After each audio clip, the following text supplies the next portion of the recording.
Fason Radyo. Merhaba değerli dinleyicilerimiz.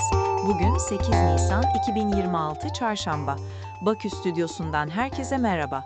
Fason Radyo'da Azerbaycan'dan haberler programına hoş geldiniz. Ben Özlem. Ben de Ali. Bütün dinleyicilerimizi salamlayırım.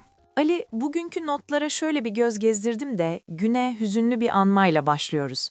Ağdaban faciasının yıl dönümü. Bəli Özlem, təəssüf ki bugün ağır bir gündü.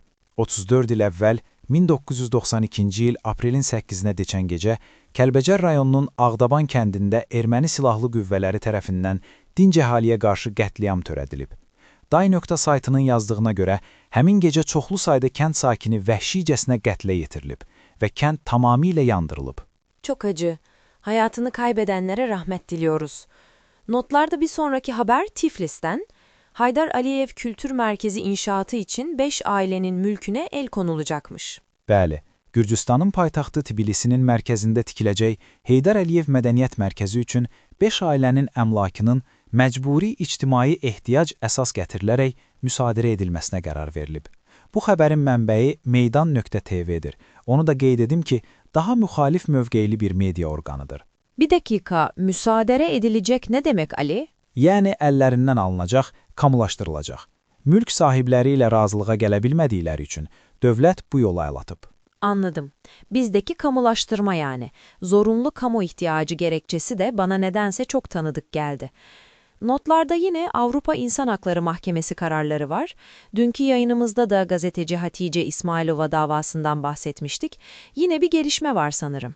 Bəli, Azadlıq.org-un xəbərinə görə Avropa İnsan Hüquqları Məhkəməsi araşdırmacı jurnalist Xədicə İsmailovanın şikayəti ilə bağlı Azərbaycan hökumətini daha 12.000 avro təzminat ödəməyə məhkum edib.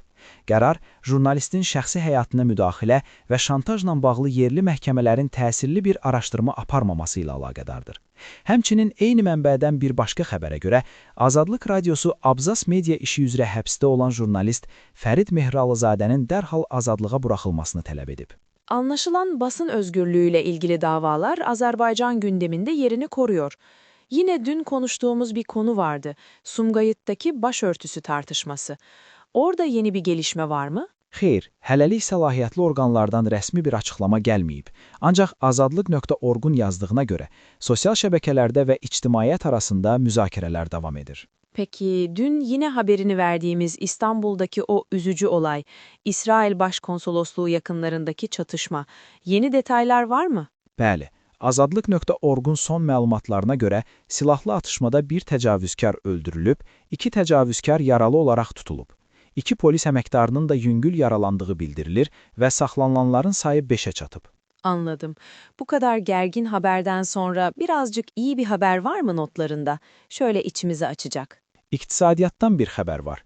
Trend.az-ın yazdığına görə Azərbaycanın dövlət büdcəsi gəlirləri ilin ilk rübündə proqnozları təxminən 5% üstəliyib. Rüb ne demek Ali?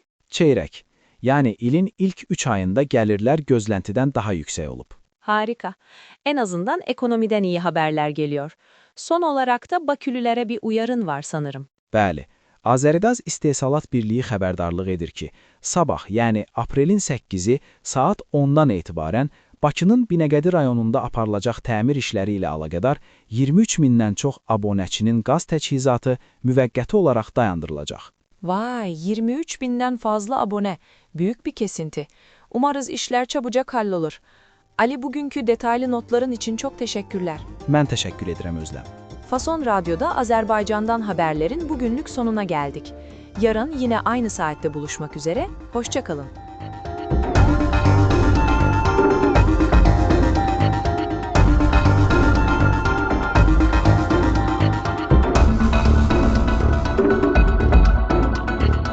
Fason Radyo.